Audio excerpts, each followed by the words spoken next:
स्वागत है।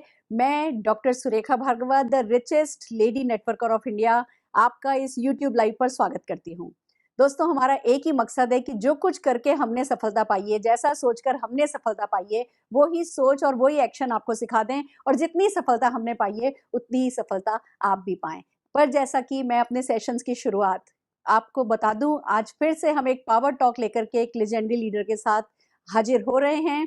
पर अपने सेशन की शुरुआत एज यूजुअल एक कहानी से करना चाहूंगी और ये कहानी किसी परी कथा से कम नहीं है। इस कहानी के बारे में हम सब जानते हैं, पर इस मौके पर इसकी गहराई को समझना बहुत जरूरी है। दोस्तों, कौन नहीं जानता धीरू भाई अंबानी को। धीरू भाई अंबानी, जैसा कि हम सब जानते हैं, उनके फादर एक शिक्षक थे, मदर एक गृहिणी थी और एक गरीब से परिवार के वो व्यक्ति थे। अपनी किशोरा अवस्था में ही घर परिवार के हालातों को देखते हुए उन्हें पढ़ाई छोड़नी पड़ी थी। पढ़ाई छोड़ी, खुद ने छोटे छोटे काम करने शुरू किए और दोस्तों, जब काम करने लगे, सबसे पहले एक फल और नाश्ते का ठेला लगाया। वो थोड़ा चला, थोड़ा नहीं चला, थोड़ी और बुद्धि लगाई तो एक जहां पर एक जिसको कहते हैं ना, एक धार्मिक स्थान था, उस धार्मिक स्थान के बाहर उन्होंने पकौड़ों की रेहड़ी लगा ली। वो दूसरा व्यापार था उनका।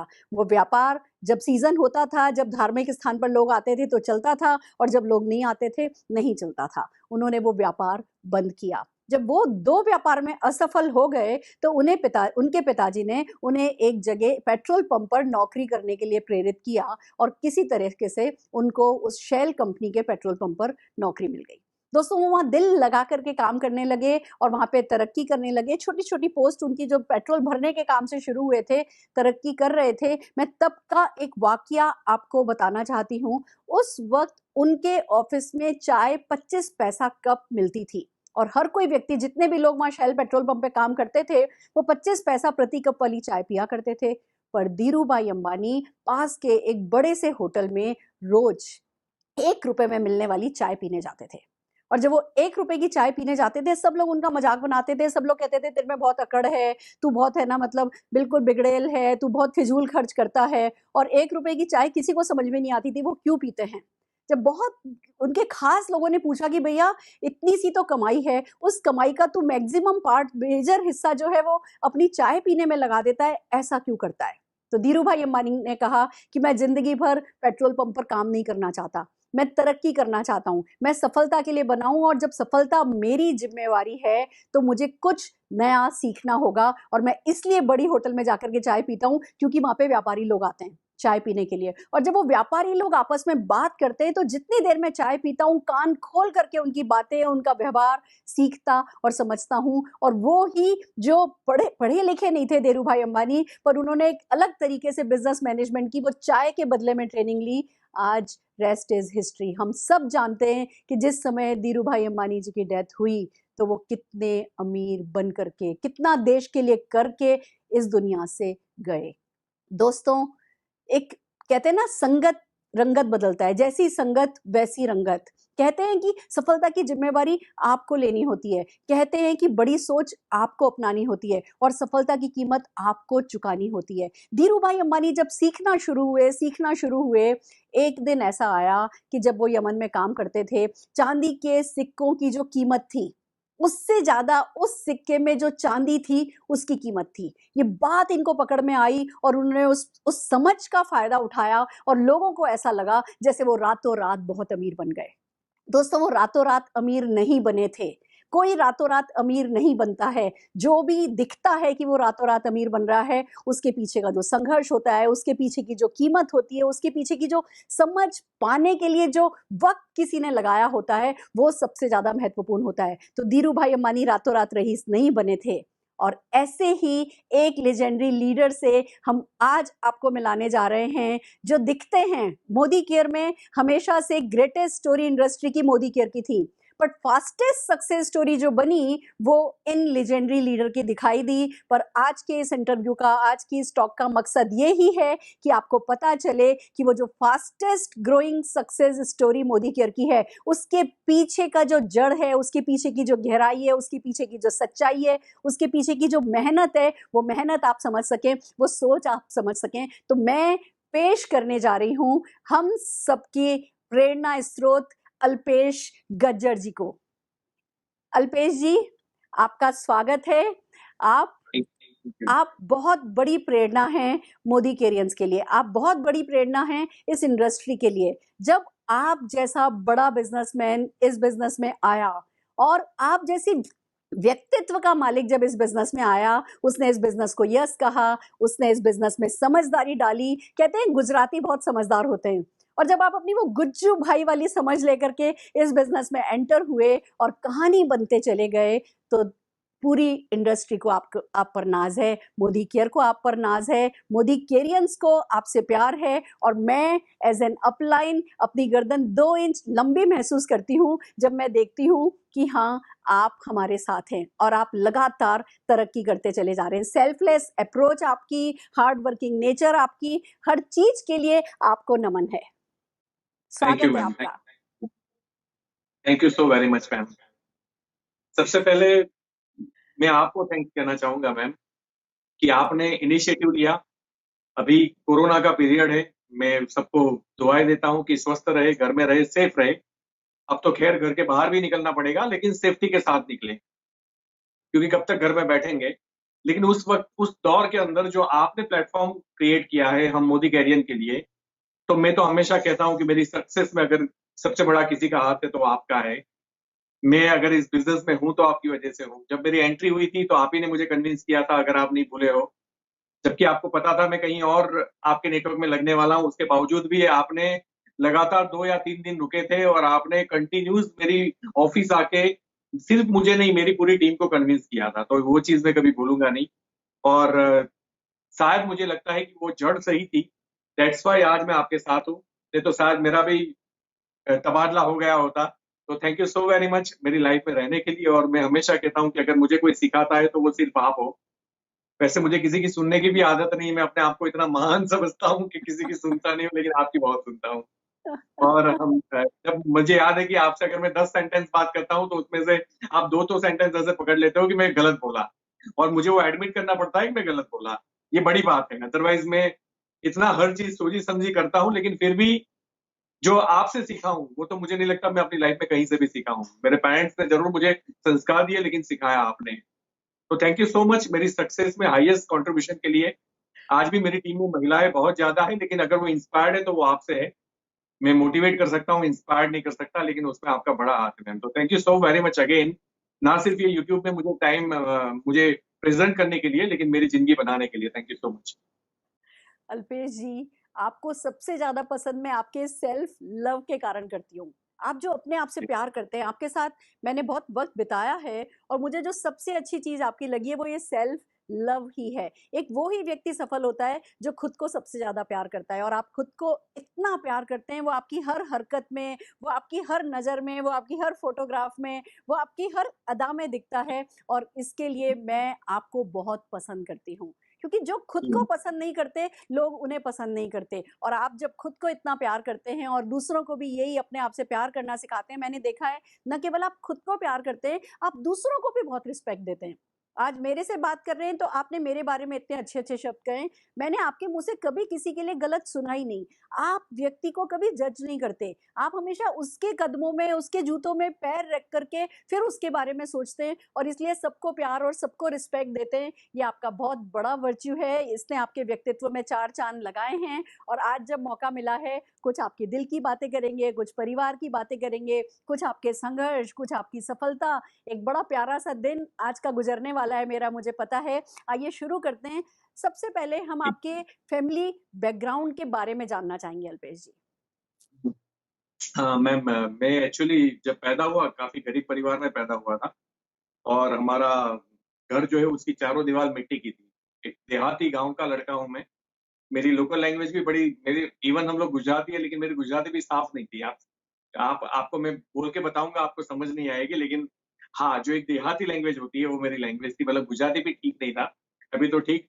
मुझे लगता है कि गुजरातियों के कंपेयर में भी मैं हिंदी अच्छी बोल देता हूँ। नहीं तो हम लोग हर लैंग्वेज गुजराती में बोलते हैं। तो मेरा गुजराती भी ठीक नहीं था।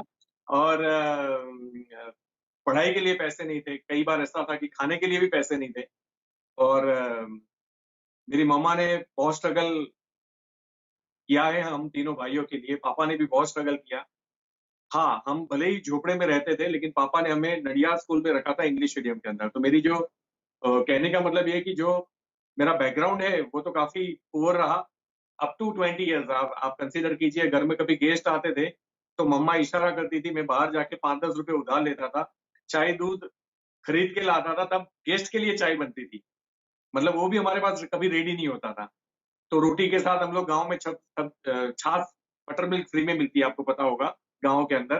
तो रोटी के साथ सब्ज़ी नहीं बनती थी, हम छाछ में डुबो के खा लिया करते थे। तो ऐसे कई दिन गुज़रे हमारे लाइफ़ के। तो ये मेरा बैकग्राउंड है। एकेडमिकली वाइज़ अगर देखें तो पढ़ाई की, लेकिन पढ़ाई समझ में नहीं आई, इंग्लिश था, इंग्लिश मीडियम था। तो मेरा पढ़ना वहाँ मैच नहीं हुआ, क्योंकि ना दोस्त इंग्लिश बोलते थे, ना गाँव वाले बोलते थे, और मुझे पढ़ाई इंग्लिश में करनी थी। हमारे टीचर्स भी शायद इंग्लिश में बात नहीं करते थे, इंग्लिश मीडियम स्कूल थी लेकिन। तो कभी दिमाग में गया नहीं, तो काफ़ी फेलियर देखे पढ़ाई के अंदर।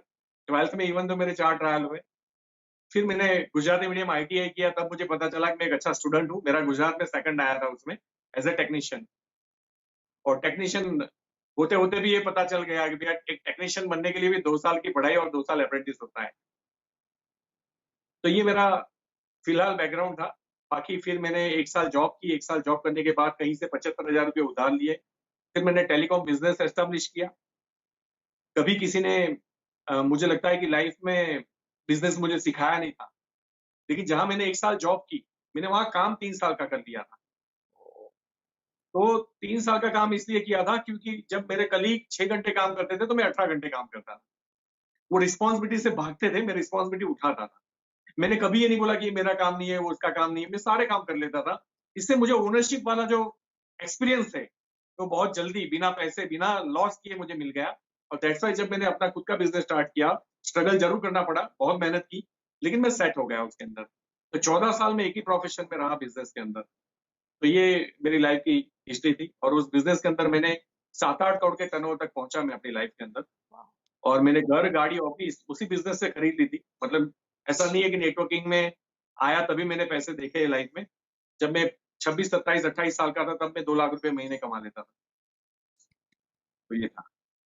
अमेजिंग अमेजिंग, क्या स्टोरी है आपकी, क्या फैमिली बैकग्राउंड है आपका। और मैं इस मौके पर आपके फादर को सल्यूट करना चाहूंगी। मतलब खुद गांव में रहते थे, मुझे पता है वो डॉक्टर थे, और इतने बड़े परिवार को चलाना मुश्किल था।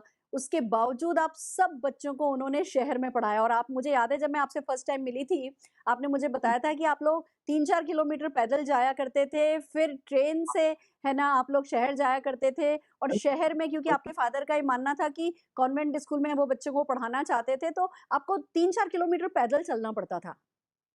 हाँ, मैम एक्चुअली ऐसा था कि हमारे गाँव से बस भी निकलती थी, लेकिन हम्म। बस का पास था वो ₹15 था मंथली, हम्म। और ट्रेन का जो पास था वो ₹5 था। तो हमारे पास क्योंकि पैसे कम थे, तो हम 4 किलोमीटर चल के ट्रेन में जाते थे, और ट्रेन से फिर नडियाद पहुँचते थे, स्कूल के लिए। और पापा का मकसद यही था कि आप दोस्ती करो तो वहीं करो, कुछ सीखो तो वहीं से सीखो। आपको मैं ये गाँव वाली ज़िंदगी देना नहीं चाहता। तो उन्होंने पहले से उठा के हमें, हो सकता है उनकी कैपेसिटी फीस भरने की भी नहीं थी। कई बार हमें फीस के लिए क्लास के बाहर खड़ा रहना पड़ता था, लेकिन उनका इंटेंस ये था कि हम सही माहौल के अंदर रहें, ताकि हमारा माइंडसेट सही हो।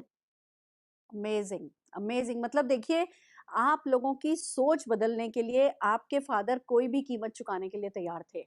और आपको ये बात मेरे ख्याल से तब से ही समझ में आने लगी होगी कि भैया, है ना, कुछ बदलना हो तो, जिंदगी में बदलाव लाना हो तो बदलना तो पड़ता है, सेक्रीफाइसेस तो करने पड़ते हैं। और जब बदलने की बात आती है तो सोच और व्यक्तित्व को बदलना सबसे जरूरी होता है। और आई थिंक यही आपके बहुत काम आया है। तो इसके अलावा कुछ और फैमिली एक्सपीरियंसेस, आपके पास्ट एक्सपीरियंसेस, देखिए जो आप हैं ना, जो आपका व्यक्तित्व है, जो आपका ओरा है, वो आप कहीं से भी गरीब घर के नहीं दिखते हैं।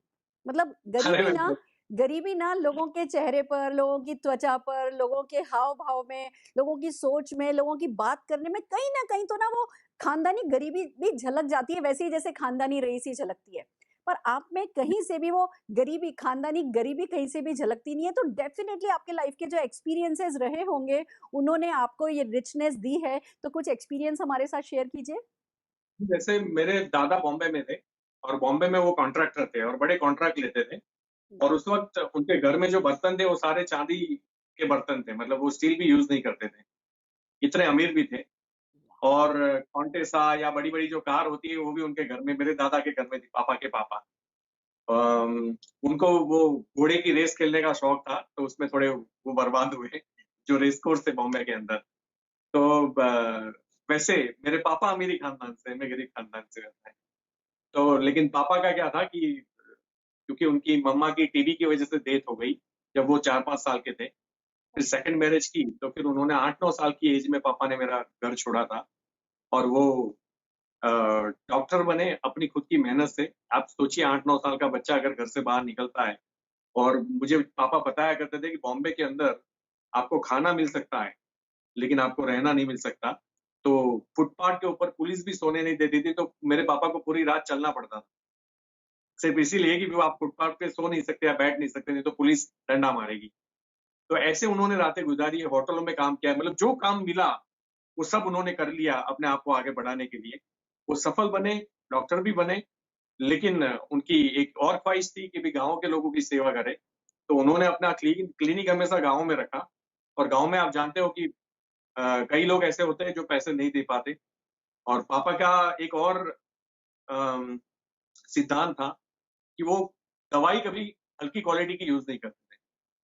तो दैट्स व्हाई उनको सबसे महँगी दवाई लाते थे मार्केट से, लोगों को देते भी थे। कई बार पैसे आते थे, कई बार नहीं आते थे। मतलब मुझे याद है, क्योंकि पैसे लेने मैं जाया करता था लोगों के घरों में, तो एक-एक जगह 100-100 बार जाना पड़ता था, 2, 3 या ₹5 लेने के लिए। कई बार मुझे शर्म आती थी, आधे रास्ते से मैं वापस आ जाता था कि पापा घर बंद है। हुँ, मुझे लगता था मैं भी किसी को कितना कहूँ, और कई बार छोड़ने भी पड़ते थे पैसे। तो कभी हम इन टर्म्स ऑफ फाइनेंस पापा का ना फ़ोकस रहा और ना कभी आगे आ पाए, लेकिन हाँ, उनकी सोच बड़ी थी। वो मुझे हमेशा कहते थे कि बेटा सोच बड़ी रखनी है। डेफ़िनिटली मेरे पास पैसा नहीं है इसलिए आप ये प्राइस का शर्ट पहनते हो, वरना उस ज़माने में मुझे बोलते थे कि मैं 2-3 हज़ार से नीचे शर्ट ना पहनाऊँ आप लोगों को। उनका ये भी विज़न क्लियर था कि मेरा कोई ना कोई 3 बेटे हैं मेरे, तो एक ना एक तो बड़ा बनेगा। तो आप सोचिए ये रिफ्लेक्शन था। हम वैसे तीनों अच्छी जगह पे हैं, लेकिन फिर भी मैं कुछ ज़्यादा अच्छी जगह पे हूँ, ऐसा मुझे फ़ील होता है। और उनकी दुआएँ, उनके संस्कार हैं, और उनकी सोच है सबसे बड़ी बात।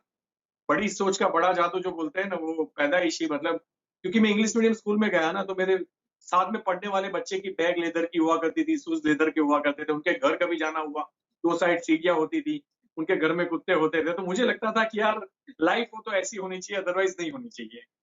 तो उस वक़्त से जब मेरी एज 8, 9, 10, 11 साल थी, तभी मेरे अंदर फीलिंग हो चुका था कि लाइफ़ में कुछ बड़ा करना है, और भगवान इतनी नाइंसाफ़ी नहीं करेगा कि आप इंटेंस के साथ मेहनत करो और फिर आपको सक्सेस ना मिले।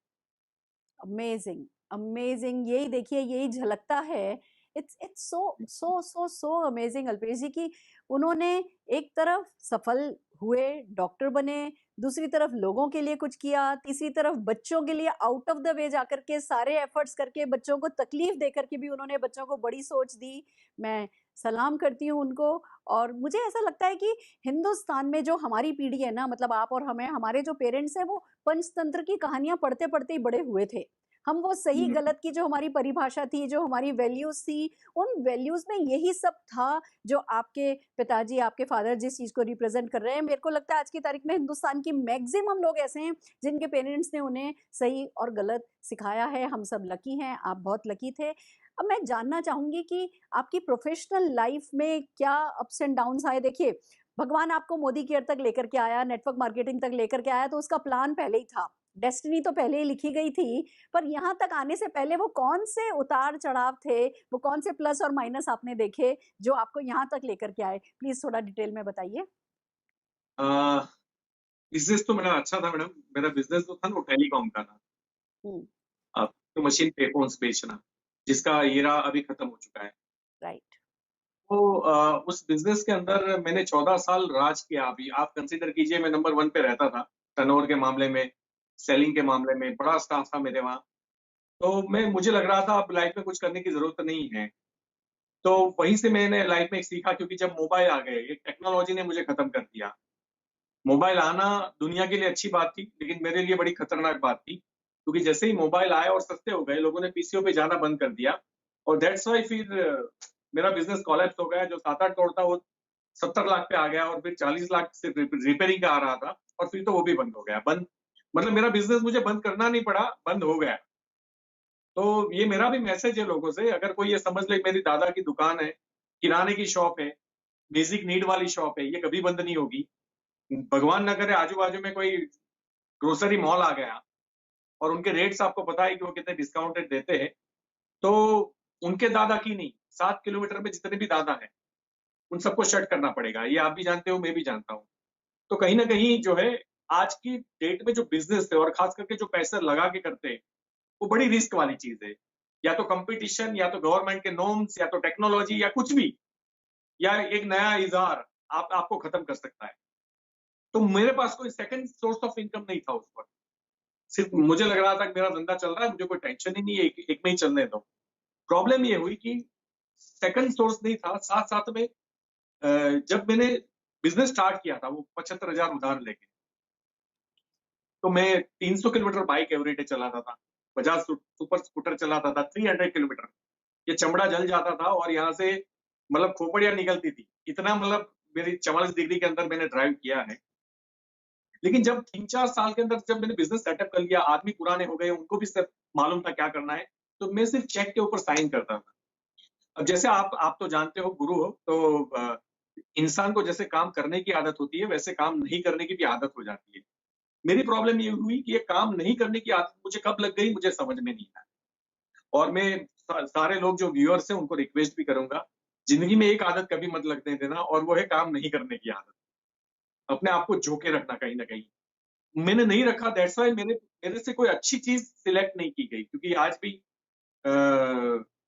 कोई मेहनत वाली चीज आती है तो आदमी दूर भागता है, और जब कम मेहनत वाली आती है तो उसके अंदर तुरंत वो घुस जाता है। वो इवन तो वो रिस्क लेता है, अपनी लाइफ को रिस्क में डाल देता है, क्योंकि उसमें मेहनत नहीं है। तो ये लोगों को पता नहीं है कि बिना मेहनत के लाइफ में कुछ नहीं मिलता।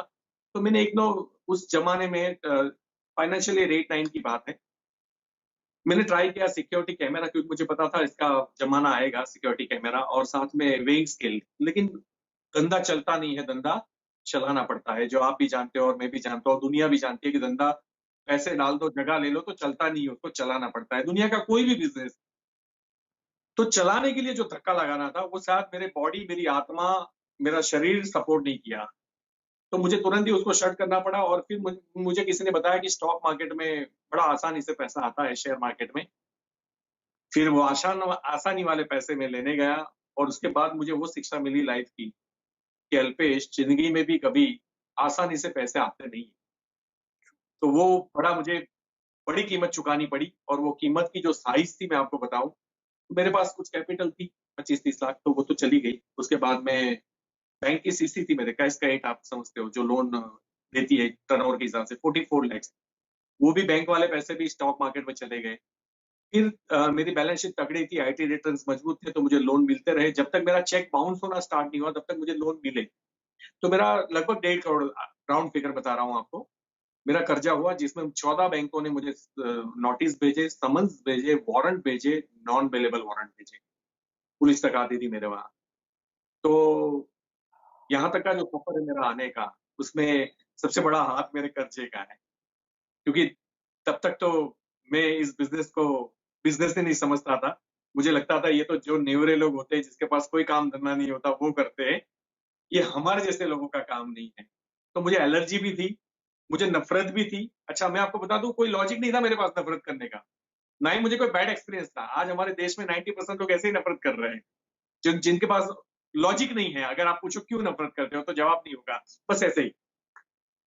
तो मुझे लग रहा था लोगों की दाढ़ी मार डालने का धंधा है। तो ये जो है जब कर्जा हुआ तो मेरे पास कोई ऑप्शन नहीं था। मेरा एक दोस्त था जिसको मैंने पीसीओ मशीन बेची थी, पुराना दोस्त था। वो मुझे एक बार बॉम्बे लेके गया, एक अमीर आदमी से मिलवाया, बीएमडब्ल्यू लेके आया। उसके रुतबे, उसके ऊपर सोना लदा हुआ था। अंकल थे, 62 ईयर्स। और मुझे समझ में आया कि पैसे तो है इस लाइन में। लेकिन जब बहुत पैसे हम देखते हैं ना, तो फिर हमें डाउट होता है कि ये कहीं गलत रास्ते से ना आ रहे हो। तो मैंने एज अ बिजनेसमैन जो चेक करते हैं हम लोग कि भैया आज बैंक मेरे घर पे आ रही है, कल लोग नहीं आने चाहिए, तो ऐसा कोई मैं गफला नहीं करना चाहता कि इन्वेस्टमेंट कराऊं, कोई मनी सर्कुलेशन कंपनी के अंदर घुसूं, लोगों को मोटिवेट करके पैसे डलवा दूं, और फिर मुझे मिल जाए और उन लोगों के पैसे डूब जाए। तो मुझे वो नहीं करना था, क्योंकि मैं पैदा ही इन सब मामलों में एथिकल हूँ। तो मैंने वो चेक किया और उस कंपनी को स्टार्ट किया। बाइनरी कंपनी थी, मेरी लाइफ की पहली। और फिर वहां उनकी उनके उनके भी एथिक्स सही नहीं थे, और उसमें पैसा देना परवड़ता नहीं है, तो कंपनी ने अपना नाम चेंज कर दिया, जो लेग हम देने का वादा करते हैं परमानेंट, वो नहीं दिया। जबकि मैंने वहां पैसे तो कमाए, काफी अच्छे पैसे कमाए। मैं स्ट्रगल तो बहुत रहा उसके अंदर, लेकिन फिर भी वो पैसे कमाए, लेकिन उस कंपनी को फिर मुझे छोड़ना पड़ा। और फिर मैंने ट्रेडिशनल वापस चालू किया, क्योंकि मेरे दिमाग में पैसे तो मैंने कमाए 1.5 करोड़ रुपए, लेकिन ये भी घुस गया कि डायरेक्ट सेलिंग के अंदर कोई जेन्युइन कंपनी नहीं है, ये मैंने सोच लिया। जब मैंने ट्रेडिशनल बिजनेस दोबारा स्टार्ट किया मैम, तो बहुत सारी प्रॉब्लम, आप जानते हो कि वेट वालों ने रेड मारी, फिर कस्टम वालों ने पकड़ा, उसके बाद में फिर कस्टमर है तो माल नहीं है, माल है तो कस्टमर नहीं है, फिर आदमी अच्छे मिलना नहीं मिलना, और सबसे बड़ी प्रॉब्लम उधारी। जितने पैसे मैंने डाले थे उतने मार्केट में उधार हो गए। अब उसको मुझे रिकवर करना था, तो मुझे फिर बैठे बैठे सोचा ही कि अल्पेश, एक कंपनी गलत होने से सारी कंपनियां गलत नहीं होती। तो तू दिमाग ओपन करके इसी लाइन में रहे जिसमें तूने 1.5 करोड़ कमाए, आप तू बिना इन्वेस्टमेंट 1.5 करोड़ कमाए, तो तू सोच इस लाइन की ताकत कितनी बड़ी है। तो सही कंपनी ढूंढने के लिए फिर हम लोग 3 4 5 लोग निकले। हम बैंगलोर गए थे, चेन्नई गए थे, बॉम्बे गए थे, दिल्ली भी आए, और उसके बाद में जब आप आए, आपने समझाया, तो समझ में आ गया कि वर्ल्ड की नहीं, ये पूरे यूनिवर्स की अगर कोई बेस्ट कंपनी है तो ये मोदी केयर है। और फिर ये मेरी मोदी केयर में आने की स्टोरी थी। क्या बात है अल्पेश जी। एक्चुअली मैं हमेशा से ये कहती हूँ कि हमारी पहली company by default he select होती है। अगर मुझे भी किसी और ने कोई मनी चेन, कोई इन्वेस्टमेंट प्लान बताया होता, कोई भी सही गलत कंपनी बताई होती, मैंने भी वही कंपनी कर ली होती। तो पहली कंपनी हमेशा बाय डिफ़ॉल्ट होती है, वो सही भी हो सकती है, गलत भी हो सकती है, बट हम सबको, क्योंकि ये पीढ़ी दर पीढ़ी जाने वाली सफलता है, तो हम सबको सोच समझ करके लॉन्ग टर्म सक्सेस के हिसाब से एक अच्छी कंपनी सेलेक्ट करनी चाहिए। और मुझे बड़ी खुशी है इस बात की कि आप लोग बैंगलोर, चेन्नई और सब जगह जाकर के, सब लोगों से मिलकर के, फिर एक असली समझदार इंसान की तरह आप लोगों ने मोदी केयर सेलेक्ट किया, मोदी केयर किया, और आज आप यहाँ हैं, इतनी बड़ी मिसाल बने हैं। अल्पेश जी, ये बताइए कि ये कोई रातों रात तो हो नहीं गया होगा, बहुत सारे है ना फियर होंगे जो आपको कॉन्कर करने पड़े होंगे, तो बहुत सारे चैलेंजेस आए होंगे आपके रास्ते में। कैसे चली वो जर्नी, कैसे चली आपकी? मैडम, नेटवर्क मार्केटिंग में जो लोग सोच के आते हैं, बड़ा पैसा देख के आते हैं, जैसा अभी मैं अपनी इनकम बताऊंगा, महीने का 15 लाख आता है, तो कोई सोचेगा चलो 15 लाख आता है, कर लेते हैं। और फिर 1500 आता है ना, तो उसकी हवा निकल जाती है। तो एक्चुअली कोई उसको बता के नहीं लाता कि बेटा इसमें जो है तूने आम का पौधा लगाया है, आम का पौधा 5 साल लगते हैं। अब जब लोग आते हैं गेहूं चावल की दुनिया से, अब गेहूं चावल जो है 3 महीने, आपने 4 महीने लगाए, और फिर बोए, काटे और खाए, खाने के बाद अगर दोबारा खाना है तो फिर बो, फिर सीजन सपोर्ट करनी चाहिए, फिर 3 4 महीना वेट करो, फिर काटो, अगर काट लिया उसके बाद दोबारा नहीं आएगा, फिर बो, फिर सीजन का वेट करो। तो ये जो जो लोगों की दुनिया है वो ऐसी दुनिया है। लेकिन मुझे नहीं पता था कि डायरेक्ट सेलिंग आम का पौधा है, जहां आप 3 महीने के बाद कुछ नहीं आएगा, 3 साल के बाद कुछ नहीं आएगा, लेकिन जब आएगा तो उसके बाद आपको कोई केयर नहीं करनी है, हर साल आपको आम ही खाने और कुछ नहीं करने। तो मुझे शायद मेरे मेंटर ने पहली कंपनी में सिखाया नहीं होगा। तो चैलेंजेस जो आए ना मैडम, वो सबसे बड़ा ये था, आप फियर की बात कर रहे हो, कि मुझे हर चौथे दिन, पहले तो मैं मोटिवेट हो गया कि अंकल कमाते तो मैं क्यों नहीं कमा सकता, करके मैं कूद गया। अब अपने जो दोस्त थे, वो तो आपको पता है ऑब्लिगेशन में भी एंट्री आ जाती है और वो लोग हमारे से जुड़ जाते हैं। लेकिन यहाँ कितने लोग जुड़ते हैं वो इंपॉर्टेंट नहीं, जुड़ने के बाद कितने परफॉर्म करते हैं, कितने एक्टिव रहते हैं, वो इंपॉर्टेंट है। तो जुड़ तो सारे गए, लेकिन एक्टिव कोई नहीं। साथ में जब मैं दोस्त के दोस्त को मिल रहा हूँ जो मुझे नहीं जानता, तो उसको तो मैं क्लोज ही नहीं कर पा रहा था। ना मेरे पास क्लोजिंग स्किल थी, ना ऑब्जेक्शन हैंडलिंग था, क्योंकि मैं नया था। मैं अपनी लाइन में कितना भी बड़ा आदमी था, लेकिन नेटवर्क मार्केटिंग में बड़ा नहीं था। यहाँ मैं केजी नर्सरी का स्टूडेंट था। तो मैं कहीं ना कहीं वो बाहर लेके घूम रहा था कि अल्पेश, तू तो बड़ा आदमी है, तू तो बिजनेसमैन है, तू क्यों नहीं चल रहा है। लेकिन मैं भूल गया था कि मैंने सब्जेक्ट चेंज कर दिया है। और जब भी कोई भी विषय आप चेंज करते हो, तो फिर आपको उसके अंदर पढ़ाई करनी पड़ती है। जैसे मैंने आपको बताया कि मैंने आईटीआई किया। अब आईटीआई मैडम, मेरे आजू बाजू में जो 2 ट्रेड थे, उसमें एक प्लम्बर था, एक वायरमैन था। प्लम्बर यानी जो आपके घर में नल फिट करने लोग आते हैं वो, और वायरमैन जो इलेक्ट्रिशियन, आपका जो लाइट रिपेयर करने या स्विच बोर्ड लगाने, लाइट लगाने आते हैं, वो लोग। आप सोचिए मैम, गवर्नमेंट ने 2 साल का कोर्स रखा है, थियरी, और 2 साल अप्रेंटिस करनी पड़ती है, तब जाके वो आदमी 25 30 हजार रुपया डिजर्व करता है।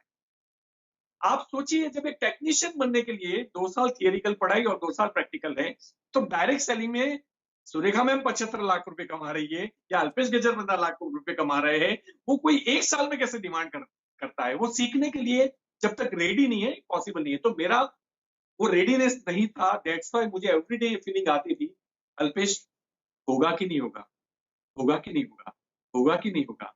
और उसका सॉल्यूशन मैं ऐसे लाया मैम कि मैं ट्रेनिंग मीटिंग में जरूर बैठता था। ट्रेनिंग मीटिंग में जाने के लिए मेरे पास देखो 14 बैंकों ने केस किए थे, कोई सोर्स ऑफ इनकम था नहीं, घर में खाना भी रोज चाहिए। अगर मैं बाहर घूम रहा हूँ तो वहां भी ट्रैवलिंग के लिए पैसे चाहिए।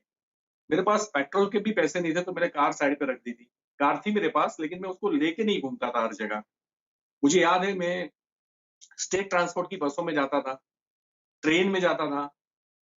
ट्रेन के अंदर कभी सुपरफास्ट मिलती थी, उसके जगह मेमू ट्रेन मिलती थी, मैं मेमू में बैठ जाता था क्योंकि 13 रुपए टिकट थी अहमदाबाद की, बड़ौदा से अहमदाबाद। और अगर सुपरफास्ट जा रहा हूँ तो 40 रुपीज टिकट थी। लेकिन मैं कभी घर पे नहीं बैठा। मैंने मैंने कंटिन्यूस जो है एवरी डे अपने आप को इस फील्ड के अंदर झोंक के रखा। और जब ट्रेनिंग की बारी आई, तो ट्रेनिंग में मुझे याद है मैम, एक बार बॉम्बे में ट्रेनिंग किया। बॉम्बे काफी दूर है। हम जनरल कोच में जाते थे। आप जानते हो जनरल कोच की पोजीशन क्या होती है। एक आदमी बैठना तो बहुत दूर की बात है, वो खड़ा भी नहीं रह सकता वहां पे।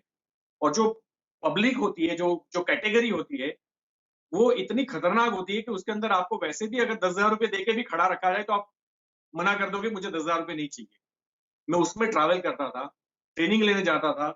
टिकट के पैसे, क्योंकि 6-7 दोस्त को साथ में लेके जाना है, मुझे याद है मैंने अंगूठी बेची थी। एक एक करके गहने बेचने स्टार्ट किए। गोल्ड बेच बेच के मैंने बिजनेस को भी डेवलप किया, घर को भी चलाया, क्योंकि सोर्स ऑफ इनकम था नहीं और इसमें तुरंत पैसे आते नहीं है। मुझे ट्रेनिंग ले लेके मुझे समझ में आ गया था। लेकिन मैं गहने इसलिए बेच रहा था कि मैं डेड श्योर था कि मेरी जिंदगी में बड़ा परिवर्तन आएगा। और मेरा कॉन्फिडेंस जो है वो ट्रेनिंग मीटिंग से बड़ा मजबूत बना। उसके बाद मैं कभी हिला नहीं। मुझे याद है मैम, स्ट्रगलिंग की अगर बात कर रहे हो तो आखिरी में मैंने अपनी वाइफ का मंगलसूत्र भी बेचा था। आप सोचिए, सारा सोना बिक गया था, आखिरी में वो था।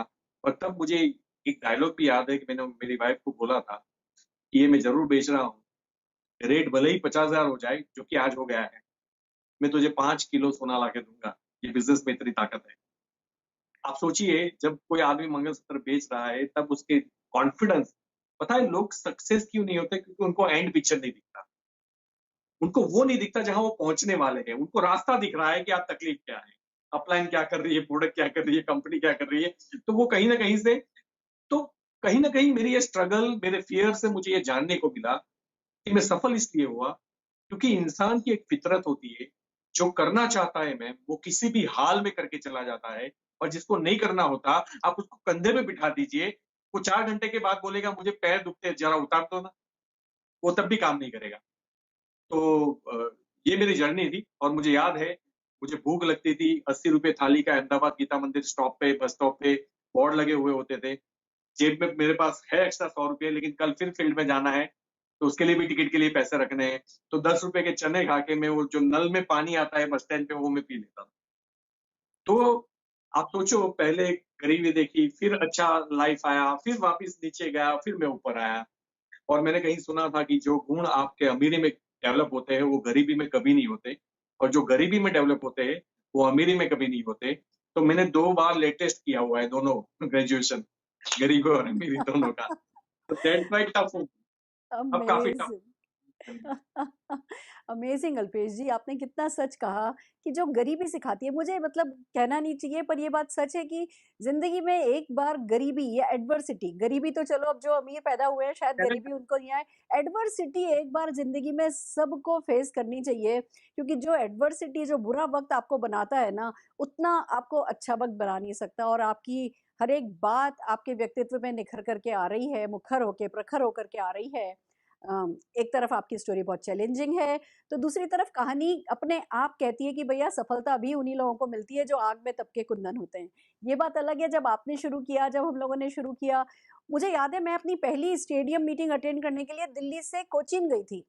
कोचीन में था स्टेडियम शो, पहली बड़ी इवेंट अटेंड करने के लिए। आजकल लाइफ उतनी टफ नहीं रह गई है नेटवर्कर्स के लिए। आजकल हर शहर में जो है आपके पास इवेंट्स बिल्ड हैं, हर शहर में है ना, सारा सिस्टम सेट है। आजकल यूट्यूब जो है वो बहुत बड़ा सोर्स बन गया है एजुकेशन का, ट्रेनिंग का। तो अब जितना हमारे पास जो संघर्ष था, जिस तरीके का संघर्ष हमारे पास था, उस तरीके का संघर्ष तो अब लोगों के लिए नहीं है। बट फिर भी ये बात अपने आप में सच है कि बिना संघर्ष किए तो इस साइज की सफलता तो नहीं मिल सकती है। अमेजिंग, बहुत प्रेरणादायक है आपकी स्टोरी। अल्पेश जी, अब एक बात ये बताइए कि ये सब हो रहा था, टर्निंग पॉइंट क्या आया आपकी लाइफ में? टर्निंग पॉइंट अगर आप मुझे पूछो तो जैसे मैंने एक नेटवर्किंग की ताकत समझी, लेकिन नेटवर्क कंपनी नहीं समझ पाया मैं, राइट? तो एक जगह पे पहुंचे, मैंने उस कंपनी में 11 लाख महीने की इनकम तक में पहुंचा और फिर मुझे उसको लीव करना पड़ा। फिर मैंने ट्रेडिशनल स्टार्ट किया। टर्निंग पॉइंट ये था कि जब आप मेरी ऑफिस में आए और आपने समझाया और मैंने सही वक्त सही डिसीजन लिया। तो ये आप मेरे लिए टर्निंग पॉइंट यही है कि आप मेरी लाइफ में आए और आपने मुझे अंडरस्टैंड करवाया। इवन दो निखारा भी, कुछ कुछ फॉल्ट हर इंसान में होते हैं और हर एक को एक अच्छा मेंटर चाहिए, तो मुझे वो मिला। तो आज भी आप मेरे में कटिंग फिनिशिंग करते हो और मुझे बहुत अच्छा लगता है उन चीजों को। और लाइफ में ऐसा एक पर्सन हमेशा होना चाहिए। बिजनेस अपनी जगह पे, उसके अलावा भी आप मेरे गुरु बने रहेंगे। तो सिर्फ बात मोदी केयर की नहीं है, मेरे बच्चे को भी जब संस्कार देने होते हैं तो उसमें आपका कंट्रीब्यूशन होता है। मुझे कुछ लाइफ में बड़ा डिसीजन लेता है, आपका कंट्रीब्यूशन होता है। मेरी कार लेनी होती है तो आपका कंट्रीब्यूशन होता है। तो मैं आपसे पूछ के ही करता हूँ और मुझे वो चीज अच्छी लगती है। तो ये एक मेरी लाइफ में टर्निंग पॉइंट, मैं आपका नाम लेना चाहूंगा। अल्पेश जी, अ, क्या कहूँ, बस आपने ना मेरे को शब्दहीन कर दिया है। अ, हम तो सबको सिखाते हैं सही गलत, पर ये आपकी श्रद्धा है जिसने आपको बड़ा बनाया है। ये आपका एटीट्यूड ऑफ ग्रेटिट्यूड है। ये ना आप में वो आप रिसीविंग एंड पर होते हो। हम कभी किसी की लाइफ में कंट्रीब्यूट नहीं कर पाते अगर वो रिसीविंग एंड पर नहीं हो। आप रिसीविंग एंड पर रहते हो, आप इतने सक्सेसफुल हो, फिर भी जैसे कि मेरी आदत है, मैं टोका टाकी करती हूँ, आप कभी किसी चीज का बुरा नहीं मानते हो और आप जो भी बताती हूँ आप उसको अपनाते हो, तो मैं भी दिल खोल करके अपनाती हूँ। जैसे मैं अपने आप को ट्रीट करती हूँ, जैसा मैं अपने आप को सिखाती हूँ, जितना टफ लव मैं अपने साथ रखती हूँ, उतना ही टफ लव मैं मेरे उन लोगों को दे पाती हूँ जो जो जो मुझे कंट्रीब्यूट करने का मौका देते हैं। तो ये सब कुछ आपका है और आपकी लाइफ का ये टर्निंग पॉइंट आपको खूब फले फूले, खूब शुभ हो। और जो भी आपके सपने हैं, मुझे बहुत सारे सपने आपके पता हैं, आपके जो सपने हैं वो सपने पूरे हो जाएं, यही दुआ दे सकती हूँ और ये ही कंटिन्यू रखूंगी, मेरी अपनी टफ लव वाली स्टाइल। पर मैं जानना चाहूंगी, इतना सब किया, इतना संघर्ष किया, तो पाया क्या? क्या क्या पाया आपने मोदी केयर से? देखो, अगर मुझे पाने की जहां तक बात है मैम, वैसे पाया तो बहुत कुछ, लेकिन नंबर वन पे जो है ना, वो पीस ऑफ माइंड है। पीस ऑफ माइंड जो मुझे नहीं लगता कि दुनिया में लोगों के पास है। हर इंसान को कल की फिक्र है। हर इंसान का फ्यूचर सेफ नहीं है, या फ्यूचर डरावना है, या अच्छा भी है तो कल के बारे में वो फिर डर रहा है कि यार ये रहेगा कि नहीं। कम से कम मैं एक ऐसी कंपनी के साथ हूँ, ऐसे ऐसा स्ट्रक्चर बना चुका हूँ, ऐसी इतनी मेहनत कर चुका हूँ, ऐसी मेंटरिंग के अंडर में हूँ, ऐसी टीम के साथ हूँ मैं, ऐसे मैनेजमेंट के साथ हूँ, ऐसे ओनरशिप के साथ हूँ मैं, कि मुझे कभी भी अब फियर नहीं लग रहा है कि मेरा कल क्या होगा। बस अब आराम से जिंदगी काटनी है और सिर्फ लोगों का भला करना है। और जितना मैं इस सृष्टि को और बेहतर बना पाऊं, मैं मरने से पहले ट्राई करूंगा मैं और इम्प्रूव कर पाऊं सृष्टि को, सिर्फ नेटवर्क मार्केटिंग को नहीं। मैं सब इन ऑल टर्म्स। बाकी मैंने जैगुआर ली, 3 कारें खरीदी हमने। हमने कई सारे फॉरेन ट्रिप्स घूमे, आपको पता है, London, Moscow, Turkey, Dubai, Malaysia, Singapore. तो ऐसे अभी तो सिर्फ 6 साढ़े 6 साल के अंदर ये हमने पाया है ना, 6-7 करोड़ रुपए लिए। तो वो बड़ी बात नहीं है। बड़ी बात है कि मेंटल पीस, जो लोगों के पास 100 करोड़ का बिजनेस है फिर भी उसके पास नहीं है, 500 करोड़ का बिजनेस है तो भी उसके पास मेंटल पीस नहीं है। फ्यूचर को लेकर उसको कहीं ना कहीं फियर है, डर है। अगर उसने पैसे डाले हुए तब भी उसको डर है कि कहीं कुछ गड़बड़ ना हो जाए। जैसे आज कोरोना के वक्त लोगों को समझ में आ रही है बातें, बहुत सारी बातें समझ में आ रही है। तो मुझे सबसे बड़ा रिवॉर्ड में ये मिला। दूसरा, मुझे एक अच्छी मेंटरशिप मिली। अगर मुझे नहीं लगता कि मैं मोदी केयर में आता और मुझे आपसे बड़ा कोई रिवॉर्ड मिलता उसके अंदर। मुझे एक सही एटीट्यूड मिला। मैं आपके साथ ये कॉन्फिडेंस के साथ बात कर रहा पा रहा हूँ, ये भी मुझे नेटवर्क मार्केटिंग ने दिया। आज मुझे याद है कि जब मैं पहली बार स्टेज पे आया था तो मुझे लग रहा था भूकंप चल रहा है, तो नीचे जमीन हिल रही है और मैं पता नहीं अंदर तो क्या चल रहा था। मुझे आज आज भी याद नहीं है कि मैं क्या बोला। पहली बार जब मैं स्टेज पे गया था, मैं क्या बोला था मुझे कुछ याद नहीं है। जाते जाते किसी ने पूछा था कि नाम तो बताते जाओ, तो मुझे याद आया कि मैंने नाम नहीं बोला है। तो मुझे इतना याद है कि मैं अपना नाम भूल गया था। लेकिन आज अगर 10,000, 20,000, 50,000 लोगों के सामने मुझे खड़ा कर दो तो भूकंप आता है, लेकिन उनके पैरों में, मेरे पैरों में नहीं आता। तो ये ट्रांसफॉर्मेशन जो है, ये ट्रांसफॉर्मेशन जो है वो मैंने रिवॉर्ड के रूप में लिया। एक रिस्पेक्ट पाई, बहुत बहुत सारे लोगों के, जैसे फेसबुक, व्हाट्सएप पे हमें मैसेजेस आते हैं, हमारी कुछ बातों से अगर किसी की जिंदगी में फर्क पड़ जाता है तो वो हमें हमेशा रिसिप्ट देता है, जैसे मैं आपको देता हूँ। तो वो रिसिप्ट जब हमारे पास आती है तो हमें लगता है कि नहीं, हमने सिर्फ पैसे नहीं कमाए, हमने और भी बहुत कुछ काम किया है इसके थ्रू। तो मतलब पूरी लाइन है इसमें, क्या मिला रिकॉग्निशन, जैसे बड़े बड़े हार मिलते हैं। मैं देखता हूँ कि नरेंद्र मोदी जब पीएम बने थे तब उनको एक हार मिला था, वैसे मैं 4 एक साथ पहन चुका हूँ। तो आप ही के स्टेज पे मैंने पहली बार पहने थे, आपको याद हो तो। तो कहने का मतलब ये है मैम कि जो जो रिस्पेक्ट, जो रिकॉग्निशन यहाँ मिलती है ना। मेरा एक कहीं पे सेमिनार था तो मुझे ढोल बाजे बजा रहे के साथ ले जा रहे थे। एमपी का कोई सिटी था, तो शायद बुरहानपुर।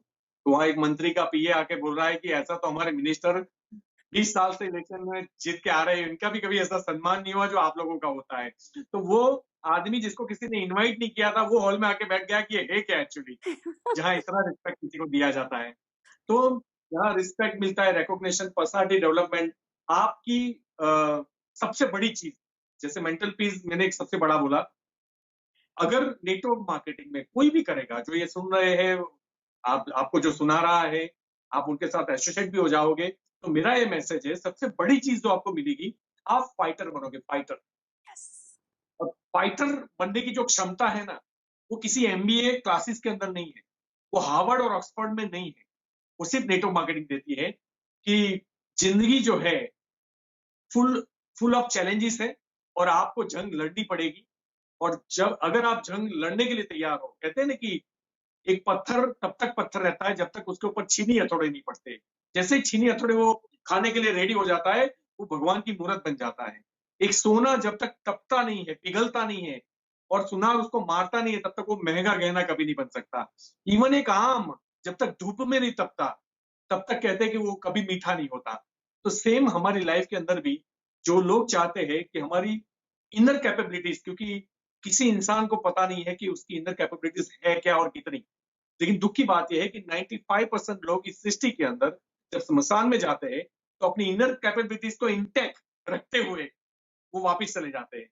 उसको निखरने का मौका इसलिए नहीं मिलता क्योंकि वो किसी भी ऐसे फील्ड में कभी गए ही नहीं जहां चैलेंज इससे भरपूर हो। तो मैं इस पूरे देश को, पूरी दुनिया को वेलकम करूंगा कि आप भी इस इंडस्ट्री में आइए। और मेरा ये दावा है, अगर आप निखर नहीं गए तो मेरा नाम बदल देना। अमेजिंग, जी। अमेजिंग अल्पेश जी। आपने जो पाया है, पता है ज्यादातर लोग घर, गाड़ी, बंगला, फॉरेन ट्रिप्स ये पा करके खुश हो जाते हैं, पर मुझे बहुत खुशी है कि आप उन पॉइंट्स को टच कर पाए जो छुपे हुए हैं, जो इंडस्ट्री ये दे पाती है। मुझे याद है एक दिन आपने मुझसे कहा था, मैम अगर आप चाहो तो आप मदर टेरेसा जी जितना देश के लिए, विश्व के लिए कंट्रीब्यूट करके जा सकती हो। मतलब मेरा जो भी मैंने पाया वो आपके लिए हमेशा ही छोटा ही रहा है। आप कहते हो मैम अभी आपने जो पाया है वो बहुत कम है, आप बहुत बहुत बहुत कुछ करके जा सकते हो इस दुनिया में। और ये इस पॉइंट को टच करने के लिए, in hidden side effects, positive side effects को नेटवर्क मार्केटिंग के टच करने के लिए आपका बहुत बहुत शुक्रिया। अब अल्पेश जी हम जानना चाहेंगे कि इस सफलता का मूल मंत्र क्या रहा आपका? मैडम, बिलीफ और एक्शन, बड़े शॉर्ट में बता देता हूँ। लोग क्या है, एक्शन मोटिवेट हो जाता है, कोई मीटिंग ट्रेनिंग अटेंड किया आपने, 2-4 कॉल किए, कई लोगों को धक्का मारना पड़ता है, भैया तू चल, मतलब सपने उसके, परिवार उसका, लेकिन धक्का हम मारे उसको, तो बड़ा अजीब सा लगता है। तो चलो एक्शन कर भी लेते हैं, कई लोग अच्छी ट्रेनिंग मीटिंग से मोटिवेट हो जाते हैं, नहीं अब तो करके दिखाना है, और फिर जब वो करके दिखाने के लिए निकलते हैं, 1 हफ्ते के बाद बोलता है कि अब फिर प्रोकास्टिंग, मतलब उसकी टाल मटोल करने की प्रक्रिया स्टार्ट हो जाती है। करते हैं, बाद में जाते हैं, करते हैं, अरे वो मीटिंग तो अटेंड कर ली, अरे सुरेखा मैम का तो मैंने देख लिया, अब दोबारा ने अल्पेश गज्जर को एक बार सुन लिया, अब दोबारा क्या सुनूं। तो वो आराम से, मतलब जहां उनको कंफर्ट फील होता है उस दुनिया में वो चले जाते हैं। उनको ये नहीं पता कि जिंदगी में प्लानिंग का भी अगर कोई बाप है तो वो एक्शन है। और जो एक्शन करते हैं ना, उनको किसी चीज का डर नहीं होता। वो 100 बार भी गलती करे तब भी जीतते हैं, क्योंकि उसका एक्शन कंटिन्यू।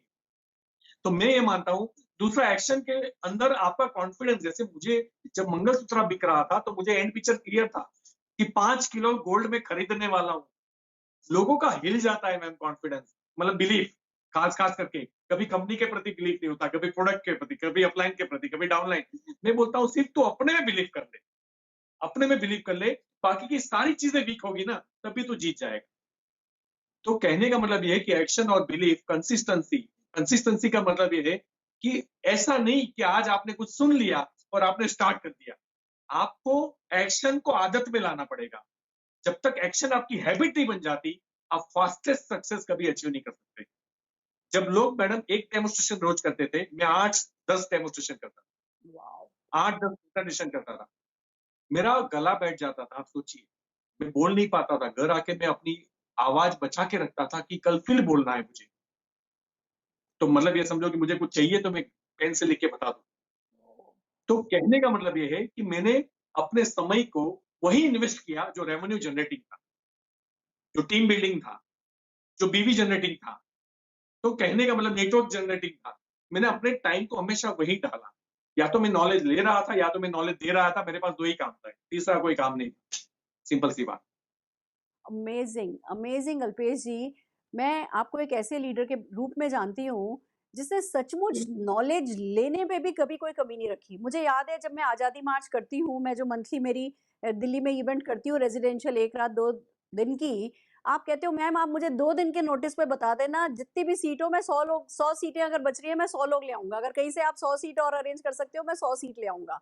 और क्योंकि आपका एजुकेशन लेने पे इतना भरोसा है, आपका खुद में व्यक्तित्व के विकास में इतना भरोसा है, आप बुक्स पढ़ते हैं, आप ऑडियो सुनते हैं, मैं जानती हूँ आप रोज़ 1 घंटे वॉक करते हैं और रोज़ आप है ना, कोई ना कोई वीडियो उस समय सुन रहे होते हैं, आप अपने आप को लगातार अपग्रेड कर रहे होते हैं। तो एक तरफ आप नॉलेज ले रहे हैं और दूसरी तरफ जब वो लेकर के आप हार्ड वर्क करते हैं। मैं आपके साथ एक बार गाड़ी में जा रही थी और मैंने आपसे पूछा था कि आप जैसे हम 4-5 घंटे से हम गाड़ी आप चला रहे थे, क्या आप थके नहीं? कह रहे मैं थोड़ी चला रहा हूँ गाड़ी, वो तो मेरा सबकॉन्शियस माइंड चला रहा है, मैं तो सबकॉन्शियसली चला रहा हूँ, मुझे थोड़ी गियर बदलना पड़ रहा है, मुझे थोड़ी कोई ब्रेक लगानी पड़ रही है, वो तो मेरा सबकॉन्शियस माइंड कर रहा है। मुझे ऐसा लगता है नेटवर्क मार्केटिंग एक्शन को भी आप अपने सबकॉन्शियस माइंड में ले गए।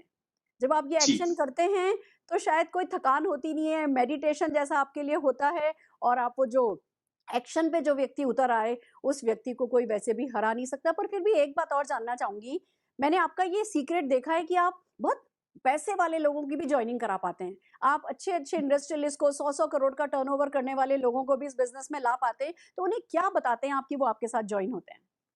मैडम मैं इसलिए फ़ील कर पाता हूँ क्योंकि मैं वो दुनिया में गया हूँ, मैं जिया हूँ, मैं उस बैकग्राउंड से हूँ।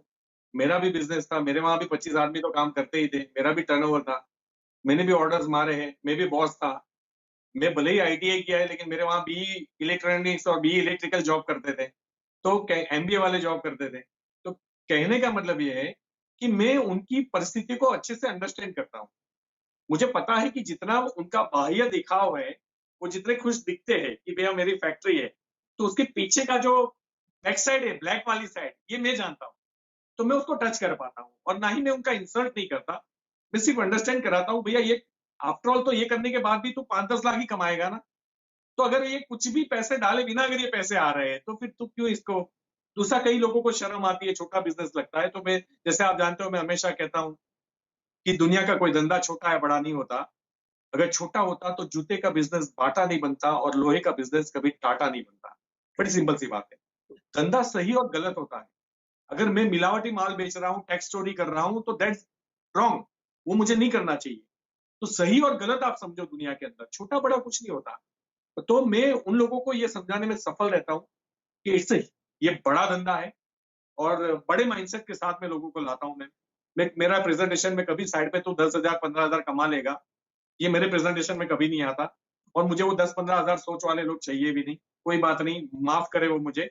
लेकिन मुझे 1000 लोग नहीं चाहिए, मुझे वो 1000 में से 10 लोग चाहिए जिनकी सोच बड़ी है। क्योंकि मैंने बचपन से एक चीज़ सीखी है कि इंसान की एमआरपी, मैक्सिमम रिटेल प्राइस, उसकी पढ़ाई नहीं होती, उसका बैकग्राउंड नहीं होता। वो अमीर है, गरीब है नहीं होता। वो हिंदू है, मुस्लिम है नहीं होता। वो मर्द है, औरत है नहीं होता। वो गाँव से, शहर से नहीं होता। इंसान की एमआरपी सिर्फ़ उसकी सोच होती है और जिसके पास बड़ी सोच नहीं है, मतलब जो आप देख सकते हो वही आपको मिलेगा। आप देख नहीं सकते, आपको मिलेगा नहीं। तो मैं बड़ा पिक्चर दिखाने में शायद सफल रहता हूँ।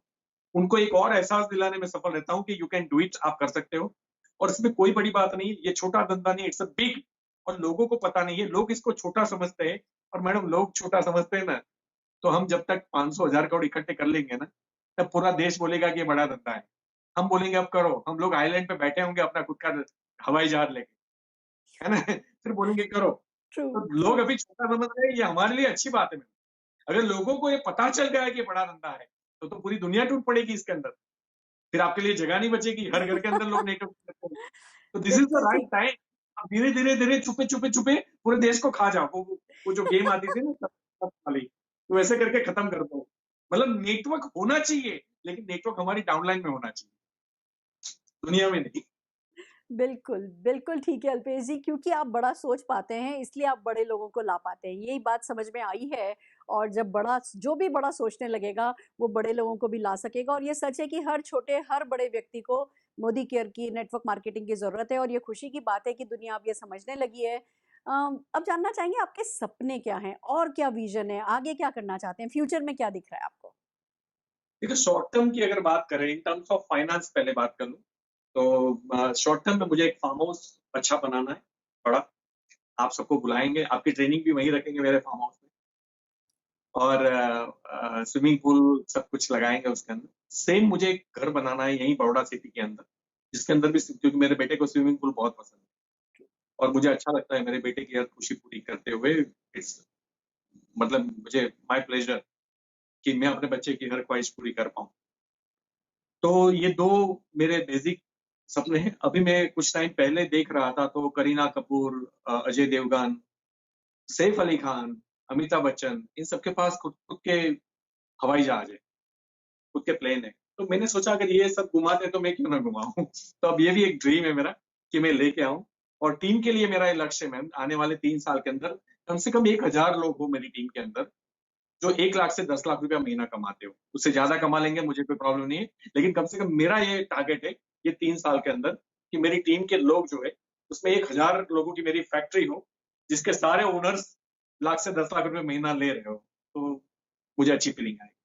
और अ, बाकी के, अगर सृष्टि के बारे में बात करें, तो मैं इस देश को, इस दुनिया को और बेहतर बनाना चाहता हूँ। मैं अपने आप को इम्प्रूव कर रहा हूँ।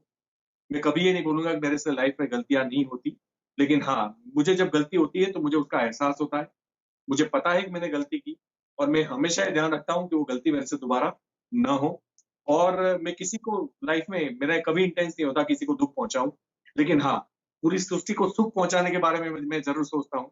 क्योंकि किसी को हिल स्टेशन पे जाके खुशी मिलती है, किसी को यॉट में जाके खुशी मिलती है, किसी को बीच पे जाके बैठ के खुशी मिलती है। मुझे जब किसी और के होठों पे मुस्कान आती है मेरी वजह से, तो मुझे खुशी मिलती है। तो मेरे लिए वही बात है कि मैं ये चीज़ें कैसे कर पाऊँ, मैं बेस को, क्योंकि आज जो बच्चे पढ़ रहे हैं, जो टीचर्स उसको पढ़ा रहे हैं, जो हमारा सिस्टम है, जो हमारा पॉलिटिशियंस है, मैं उन सबको अच्छी ट्रेनिंग देना चाहता हूँ इन फ्यूचर। मुझे उसमें पैसे नहीं चाहिए, लेकिन मैं इनको इतना संस्कार से भर दूँ कि ये देश सुपर पावर हो ना जाए, वो कंपल्सरी हो जाए। क्योंकि जब कोर वैल्यू घुस जाती है हर इंसान के अंदर, तो उसका स्ट्रक्चर अपने आप ढांचा बन जाता है। तो रूट्स, मतलब मैं देश, जितने भी देश है आज डिफेंस के अंदर हाईएस्ट एक्सपेंसेस हो रहे हैं। आपको पता है कि डिफेंस में ही हाईएस्ट एक्सपेंस होता है, किसी भी देश का अगर हाईएस्ट बजट है वो डिफेंस में होता है। मैं चाहता हूँ कि कहीं बॉर्डर ही ना रहे, कोई भी आए जाए, किसी को डर ना लगे। जैसे मुझे दिल्ली आने में नहीं लगता, आपको बड़ौदा आने में नहीं लगता, तो फिर पाकिस्तान वाले को यहाँ आने में और हमें पाकिस्तान जाने में डर नहीं लगना चाहिए। और वो कब होगा? जब हमारे मन सही हो जाएंगे, जब हम अंदर से सही हो जाएंगे। तो गॉड, भगवान मुझे उतनी शक्ति दे कि शायद मेरे पास वो एक्सप्लेन करने का तरीका है और लोगों के दिल तक मैं पहुंच पाऊँ। Thank you ma'am. Fantastic, fantastic Alpesh ji. And I am sure कि आपने जो सोनल जी को प्रॉमिस किया है कि 5 किलो सोना दोगे, उसमें से 1-2 किलो तो मैंने सोनल जी को कभी कोई ड्रेस रिपीट करते नहीं देखा, मैंने सोनल जी को कोई ज्वेलरी रिपीट करते नहीं देखा और आई एम श्योर कि वो आए दिन कुछ ना कुछ लगातार आप खरीदते ही रहते हो। पर फिर भी कोरोना में, एक अलग कोरोना से में रोज इवेंट करना। रिपोर्ट, आज कल्याण खुल गया, मतलब कल्याण ज्वेलर्स से हम लाते हैं ना, बोले चलो हाँ, जाते हैं, तो कल तो हम आके भी आए। वाह! तो 2-3 बट एक महीने से थोड़ा स्पेशल कुछ इवेंट एक्स्ट्रा करिएगा। जी। हाँ, एक प्लीज सॉरी। स्पेशल इवेंट करिएगा जिसमें 5 जी, किलो सोना एक साथ उनको प्रेजेंट कीजिएगा। मैं उस इवेंट को, मैं उस दिन में आपके साथ, आप दोनों के साथ होना चाहूंगी। जी, डेफिनिटली आपके बिना वो पॉसिबल नहीं है इवेंट। परफेक्ट, परफेक्ट जी। देखिए, जैसे माँ कहते हैं, मैं माँ हूँ और बेटा बेटा है। मैं माँ बन जी, गई, पर माँ को बेटा माँ बनाता है। वो ममता का जो झरना है, वो बेटा लाता है जिंदगी में, बेटी लाती है जिंदगी में। तो वैसे ही किसी भी अपलाइन के लिए ना, अपलाइन किसी को भी गुरु जो है वो उसका शिष्य बनाता है। और आप जैसे बड़े सपने देखने वाला इंसान मेरे साथ है। मतलब जो जो पर्पस है, जो मकसद है ना, किसी को पता नहीं है कि कौन अर्जुन है, कौन सारथी है। आप मुझसे सीखो, मैं आपसे सीखूं, और ये इतना ही प्यार मोहब्बत वाला रिश्ता, मान सम्मान वाला, म्यूचुअल रिस्पेक्ट वाला रिश्ता बढ़ता चला जाए। यही आज का पूरा जो ये सेशन है हमारा ये कह रहा है। बट कोई लास्ट मैसेज जो आप अपने फैंस को कहना चाहेंगे, उन्हें क्या करना चाहिए आपके जैसी खूबसूरत जिंदगी बनाने के लिए, प्लीज बताइए। देखो मैडम, पहला एक होता है कि डिसीजन लेना, और डिसीजन कभी वेवरिंग नहीं होना चाहिए। मतलब जब मैंने हर एंगल से देख लिया कि मोदी केयर बेस्ट है, तो मैंने माइंडसेट कर लिया कि मोदी केयर बेस्ट है। फिर भगवान भी आके एक बार मुझे समझाए तो मैं उसकी सुनूंगा नहीं, क्योंकि मैंने चेक कर लिया। तब मैंने भगवान की भी सुन ली थी डिसीजन लेने से पहले, उसके बाद तो उनकी भी नहीं सुनूंगा। तो पहले तो क्लियर डिसीजन, उसके बाद एक्शन, और वो भी बिलीफ के साथ, और ये कंटिन्यूस लगातार करना पड़ेगा। प्रॉब्लम ये है मैडम, मेरा होगा कि नहीं मुझे डर है, और मैं आपको प्रेजेंट कर रहा हूं, क्या और आ जाएगा बताइए ना। मधुमक्खी जो होती है ना, मधुमक्खी, हनी बी, उसके अंदर वो उसी को काटती है जिसके अंदर फियर होता है, ये शायद आपको मालूम होगा। उसकी कोई दवाई नहीं है। जो लोग उसको पकड़ने जाते हैं वो नंगे बदन जाते हैं मैम, वो ऐसे ही पकड़ लेते हैं, लेकिन उनको एक भी मक्खी नहीं काटती। पता है उसका रीजन? साइंटिफिक आपको बता रहा हूँ। उसका रीजन ये है कि मधुमक्खी जो है, उसके पास एक एक सेंस है हम्म। कि वो जो सामने वाला डर रहा होता है, उसके उसके ऑरा उसको पहुंच जाते हैं, तो वो उसी को काटती। अब ये सेंस सिर्फ मधुमक्खी के अंदर नहीं है, ये इस सृष्टि के सारे जीवों के अंदर है। अगर मैं आपके घर आया, मेरी बड़ी सोच नहीं है, मेरा बिलीफ नहीं है, मैं एनर्जेटिक नहीं हूं, और मैं आपको बोलूंगा कि आप मेरे से जुड़ो, तो मेरा कहीं ना कहीं आप कन्विंस नहीं होंगे, बिकॉज मेरा ऑरा जो है वो आप तक पहुंच रहा है। तो सेम चीज इंसान के अंदर है। तो प्लीज आप बिलीव रखिए। बिलीफ नहीं है तो आप अपने अपलाइन से काउंसलिंग करवाइए, आप ट्रेनिंग मीटिंग्स अटेंड कीजिए, आपको बिलीफ आ जाएगा। इसमें आग नहीं लगती ना, तो आग लगवानी पड़ती है, जाके लगवानी पड़ती है, तो हम जाते थे लगवाने के लिए। तो बाकी मेरा लोगों से यही मैसेज है, बस एक सही निर्णय लिया है आपने अपनी लाइफ के, जो भी आपको ये वीडियो दे रहा है उसके साथ जुड़ जाइए, और ईमानदारी से काम कीजिए। जैसे आप नौकरी धंधा में रोज काम करते हो, एक महिला खाना रोज बनाती है। अगर हम मैम लोग सरवाइव होने के लिए 8-10 घंटे काम कर सकते हैं, तो जिंदगी के सपने पूरे करने के लिए 2-4 घंटे ईमानदारी से नहीं दे सकते? मुझे बड़ा अजीब सा लगता है। वो नहीं देते क्योंकि उनको बिलीफ नहीं है कि मुझे ये चीज मिलेगी मेरी लाइफ के अंदर। तो बिलीव कीजिए, हम आपके साथ हैं, आप डेफिनेटली जीतोगे। Thank you so much. Fantastic, fantastic Alpesh ji, आपका बहुत बहुत शुक्रिया। आपका जो आप हैं वो बनने के लिए, और जो आप बन चुके हैं वो बताने के लिए, और लाखों लोगों को इंस्पायर करने के लिए, और हमारी ज़िंदगी में आने के लिए, हर एक चीज़ के लिए आपका शुक्रिया अल्पेश जी। फिर मिलते हैं और लगातार मिलते रहेंगे। All the very best, all the very best Alpesh ji. दोस्तों, देखा आपने कैसे एक व्यक्ति जो शून्य से शिखर तक चला गया, अगर उसने अपनी सोच बदल ली, और अगर उसने नेटवर्क मार्केटिंग मोदी केयर का हाथ पकड़ लिया। जैसे उनकी जिंदगी बदली, ऐसे ही आपकी जिंदगी बदली जा सकती है अगर आप एक्शन करने पर आमदा हो जाएं। अगर आप जस्ट नेटवर्क मार्केटिंग में, मोदी केयर में बिलीव क्रिएट कर लें और फिर एक्शन करने पर उतर आए, जो भी उन्होंने आज सिखाया है, अगर आप उन लेसन्स को अपना लें तो आप भी उन्हीं के जितनी सफलता पा सकते हैं। पर जैसा कि मैं अपनी हर लेजेंडरी टॉक का एंड उस प्रोस्पेक्टिंग स्टोरी से करती हूँ, दोस्तों, अल्पेश जी जब उन्होंने कंपनी चेंज करने का फैसला किया, बैंगलोर, चेन्नई, सब जगह नेटवर्क मार्केटिंग कंपनी ढूंढ रहे थे, उस सिलसिले में उन्हें मोदी केयर के एक लीडर मिले, और एक मोदी केयर के एक व्यक्ति ने उनको बिजनेस समझाया।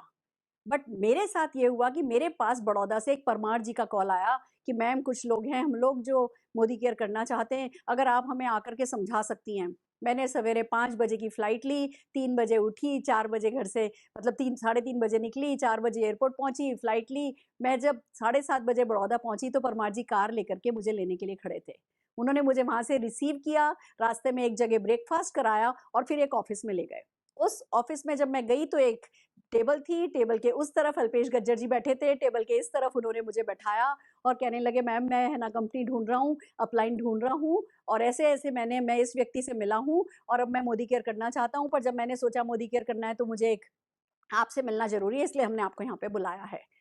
दोस्तों मैंने उनसे एक ही बात कही कि अगर आप मोदी केयर के किसी व्यक्ति से मिल लिए हैं तो आप मोदी केयर ज्वाइन कीजिए, और मेरा कहीं भी आप ज्वाइन करते हैं मेरा हर हाल में आपको सपोर्ट अवेलेबल रहेगा। वो कहने लगे मैम एक हमारे 25-30 लोग ऑफिस में हैं कि आप उनके लिए बिजनेस समझा सकती हैं। मैंने उन 25-30 लोगों को बिजनेस समझाया और उनसे बातचीत करके उन्होंने मुझे चाय पिलाई, अपने दिल की बातें बताई, अपने सपने बताए, और मैं होटल चली गई। मैं वहाँ पे जो मेरी बाकी की, जब भी मैं किसी भी शहर में जाती हूँ तो और 2-3 लोगों से अपॉइंटमेंट ले लेती हूँ। मैंने उन लोगों को बिजनेस समझाया। 2-3 बजे के करीब इनका फिर से कॉल आया कि मैम मैं शाम को बहुत सारे लोगों को बुला सकता हूँ, क्या आप मेरे लिए एक मीटिंग और कर सकती हैं? मैंने कहा बिल्कुल कर सकती हूँ। फिर मैं सेल्फलेस भाव से गई।